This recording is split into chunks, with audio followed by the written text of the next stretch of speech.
I am the writing on the wall. I am the whisper in the classroom. Without these things, I am nothing. So now I must shed innocent blood. Come with me.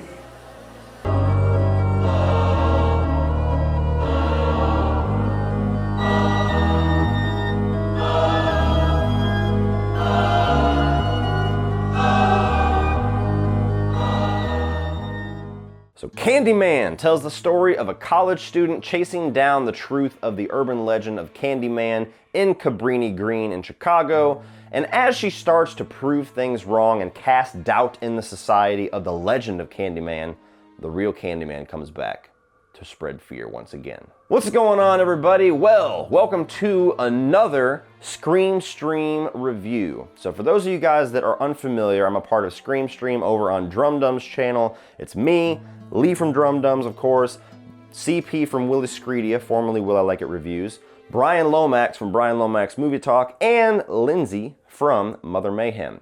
All of us get together. We try every other week, but usually it's once a month, to just get together and have a stream talking about horror. Got a lot of great people over there, so if you guys have not already subscribed to DrumDums, definitely do that, because I put a little post out every single time we do a stream, but if you subscribe to DrumDums, that's the best way to check it out.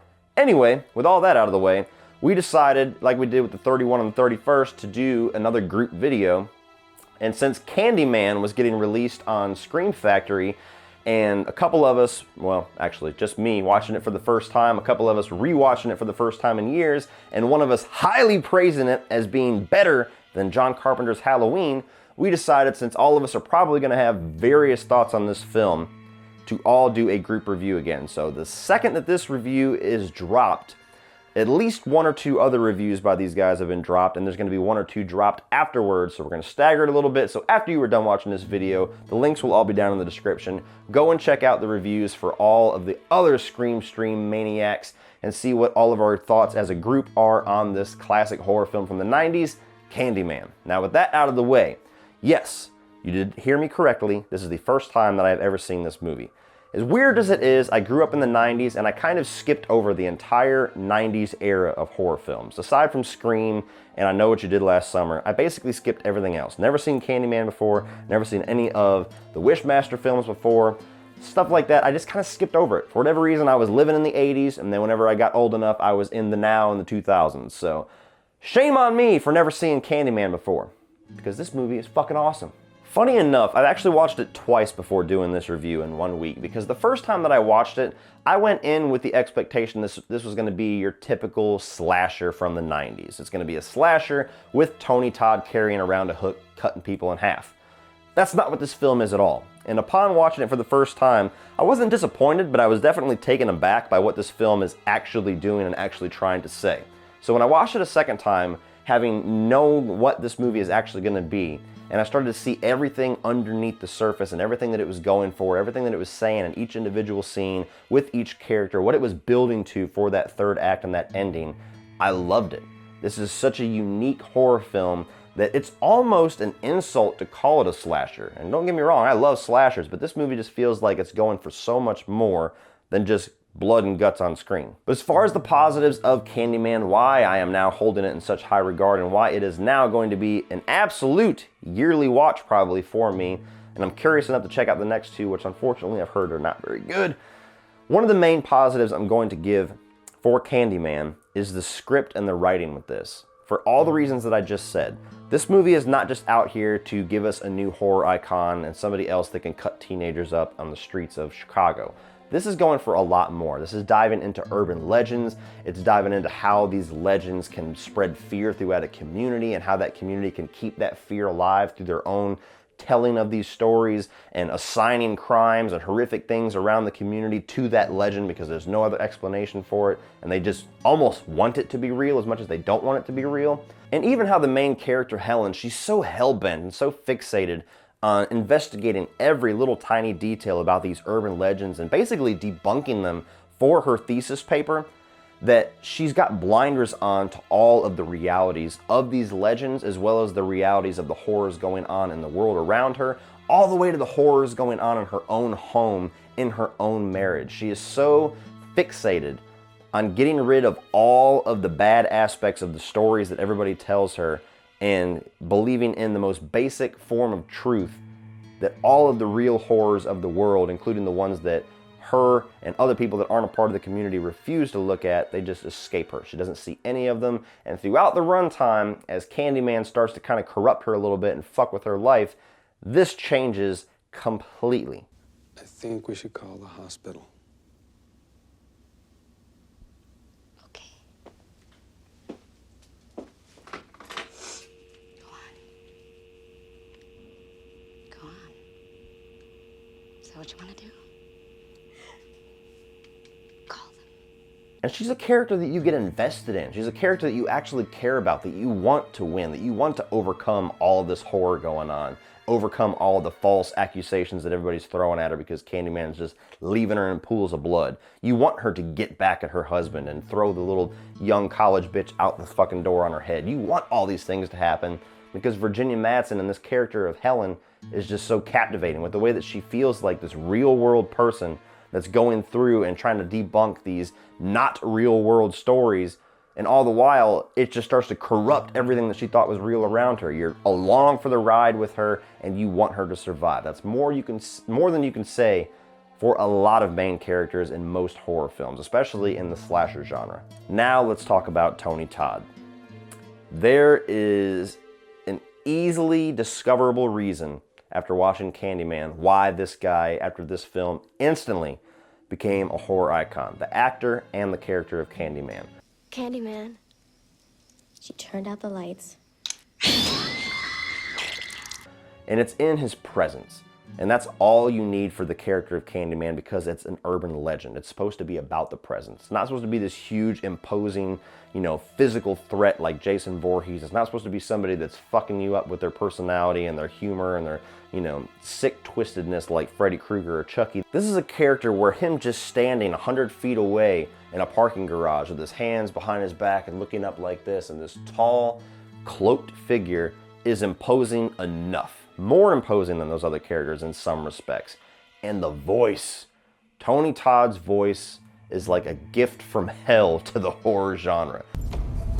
Helen. Yes? Helen.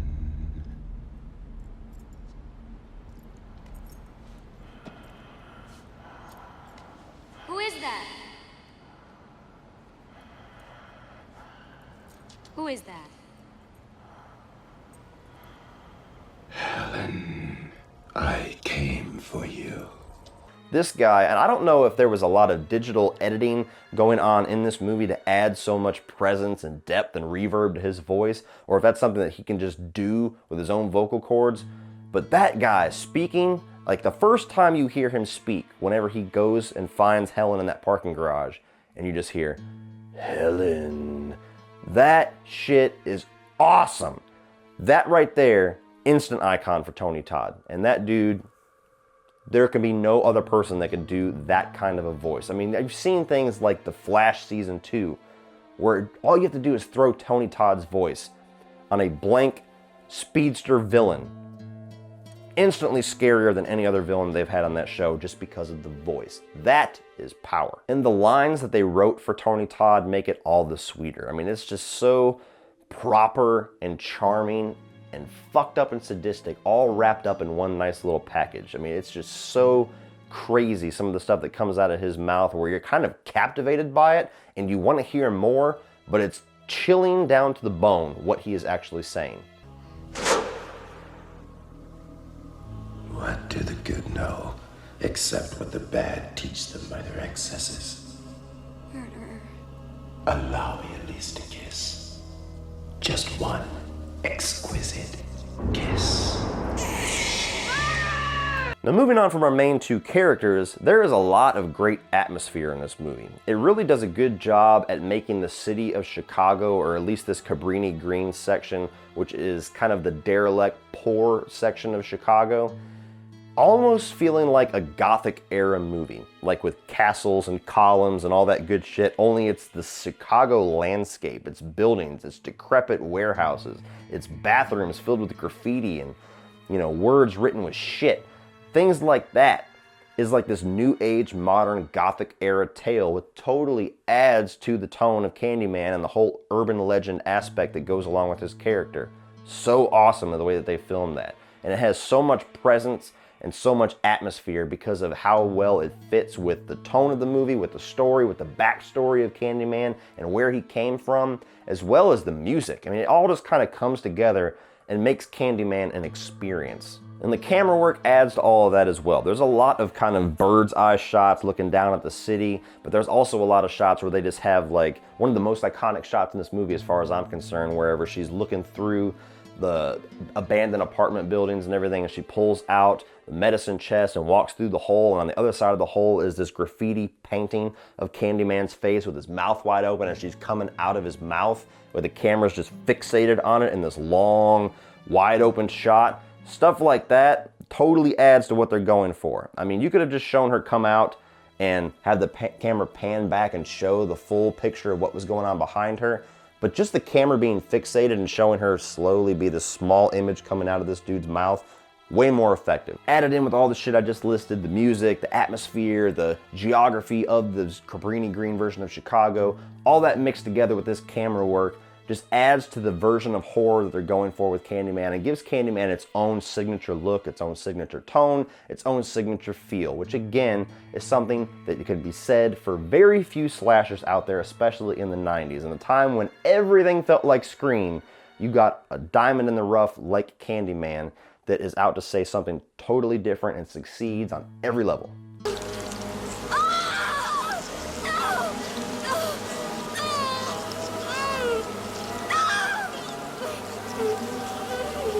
For my final positive, I have to give huge kudos to how they wrap this movie up. Where they go in the third act, where they go with the character of Helen and how they wrap up the story involving the urban legends and kind of bring everything to its close with the themes that they were going for throughout this movie.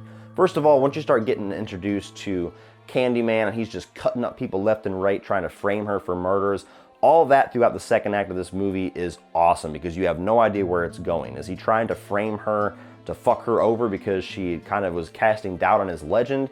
And then you start to realize that he's actually framing her so that the fear gets enveloped again and she's just kind of caught in the midst of it. And then you find out that she's actually reincarnated, or at least looks identical to the woman that he was in love with that got him fucking hacked up and covered in bees in the first place. So much shit that just gets revealed and revealed and revealed slowly throughout the second and third act of the movie. You get all the way to the end and she has to make that self-sacrifice to save that infant, which just reinforces how great of a character that Helen is. But then you don't even get the good, happy, wrapped up in a nice little bow ending. You get the fucked up, awesome, hell yeah horror ending of Helen being the new urban legend of Cabrini Green. Now, from what I understand, they don't carry on this ending throughout the franchise, but as far as this little bubble that I'm in right now, being a Candyman fanatic, and I've only seen the first movie, and I have blinders on to, you know, Feast the Flesh or Day of the Dead, whatever the fuck 2 and 3 are called, when you end with that note of Candyman being abolished, his legend being burned alive, literally and figuratively, and now Helen is kind of this dark angel of Cabrini Green. She's featured on this new graffiti portrait and she gets bloody ass revenge on her cheating fucked up husband. Yes! That is how you end a fucking horror movie. What's the matter, Trevor? Scared of something?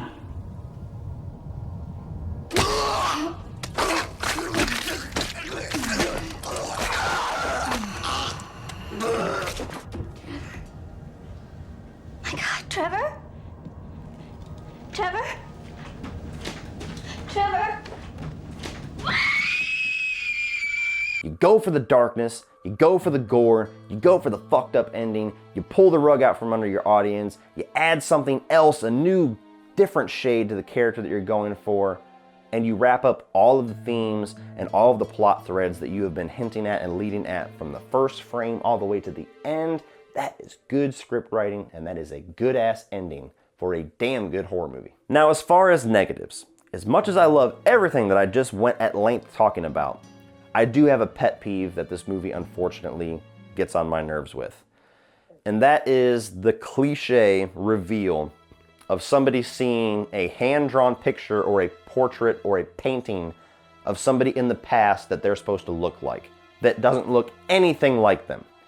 That is the reveal that we get. When Helen walks in and sees on the wall that it was always about you, Helen, or I came for you, Helen, whatever it says, telling her that Candyman was after her the whole time, and you see this portrait of Candyman graffitied on the wall with his lover next to him, and she just looks at it and deduces and kind of points out for the audience subtly that that's her, that either that's her reincarnated or she just happens to look identical to this woman that Candyman was in love with.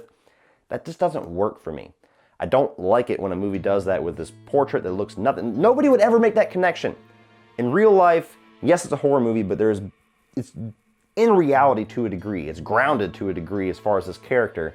Her walking in and seeing this chick graffitied on the wall, she would look at it and go on about her day. She would never stop about it and think, holy shit, that looks identical to me. No, it fucking doesn't.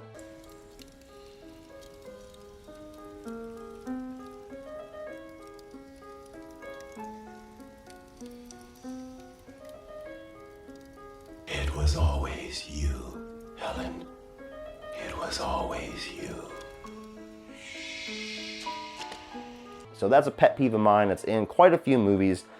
I think a flashback sequence would have been much better and much more effective at showing that. I mean, you don't have to get into the whole backstory and show every little detail about Candyman's death and torture. We get enough from the description and the noises, and I think it's actually more effective that way. But at least showing Helen in the past, or showing this character that she supposedly looks so much like or is reincarnated from in just this short little flashback clip, for me personally, would have been a lot more effective. That painting shit drives me nuts.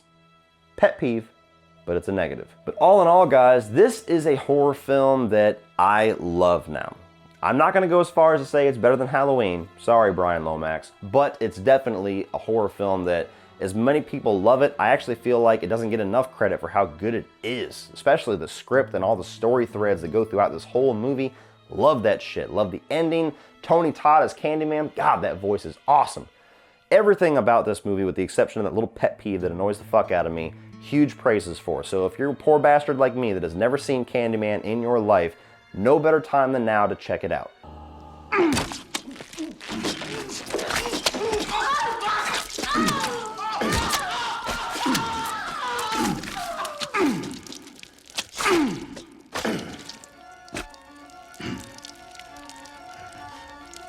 You're mine now.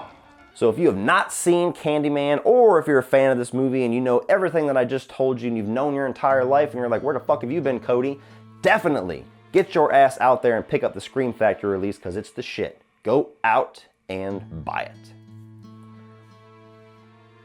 So what do you guys think of Candyman? Do you love this movie? Do you hate this movie? Did it get lost in the ether in the 90s like it did for me? Or did you grow up loving this movie? Put all of your thoughts, your experiences, and your overall love or hate for Candyman the character, and your thoughts on the sequel. Should I watch them? Should I review them? I know you guys are going to want me to. Tell me down below, please. And definitely go check out the rest of the Scream Stream Cruise reviews.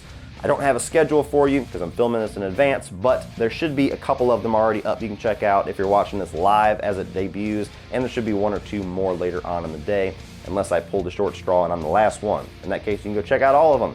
But go check those out, guys. Please like and share this video. Hit that subscribe button if you're not already a subscriber. Please check in the video description below for social media links like Facebook, Instagram, Twitter, my Spreadshirt store for cool Cody Leach merchandise like t-shirts designed by the great Woody Bowen, and my Patreon page, which is a great way to give back to this channel, not the community. Give back to this channel, help this channel grow, and get cool exclusive content for your eyes only. So check all that out, guys, and be my victim. And check out my other videos right here.